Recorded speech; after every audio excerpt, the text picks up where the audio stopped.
Good evening, everyone, and I thought I'd just do a quick video on diagnosing your outboard motor. So you picked up an old outboard, you got a deal, you pulled it, hey, it's not seized up, it feels like it's got a bit of compression. Hey, let's give it a shot. First thing I do is bring it home, connect the fuel line to it. I generally don't use the fuel that comes with it because you never know what the heck the person mixed it as or how long that fuel's been sitting around. So I just go, I have a tank of my own where I've got a healthy mix of seafoam in it, which does just an amazing job of cleaning out your carbs and your jets. And I pump that through it. I let it pump it up, I prime it up, let it sit for a minute, give her a couple pulls, get the fuel through it, let it sit for a few more minutes, and then really start pulling and see if I can get her to at least, not expecting it to start up and run like a dream, but at least to see it kick over and it's trying to start. At that point, I'm like, okay, we're going to be in good shape here. I've got spark, there's fuel going to it, now it's time to start messing with the carb. If it's not starting to kick over, well, now we got to dive a little deeper. So what I've generally found is, especially on older outboards, is that your coils have disintegrated, so we're not sure about spark.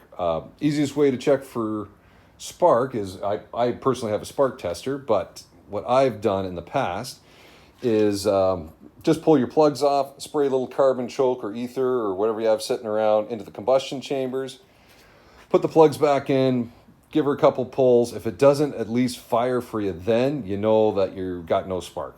And then it's time to get some new coils for it. If it does fire, okay, so now we've determined that we've got spark. So now let's go check fuel. So your easiest bet is, and thank you, OLMC, you've made this pretty easy on most of your motors, is you got your fuel pump right here. Just disconnect your line from the fuel pump to your carb.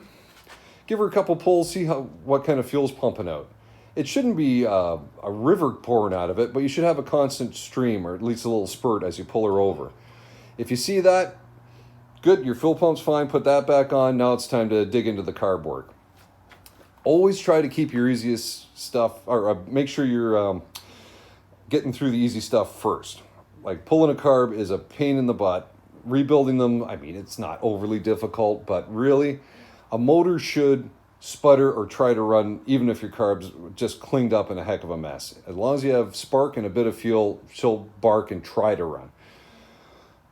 But you don't want to pull the carb off, put it all back together and realize, oh, I got to do a coil in it. That's never fun.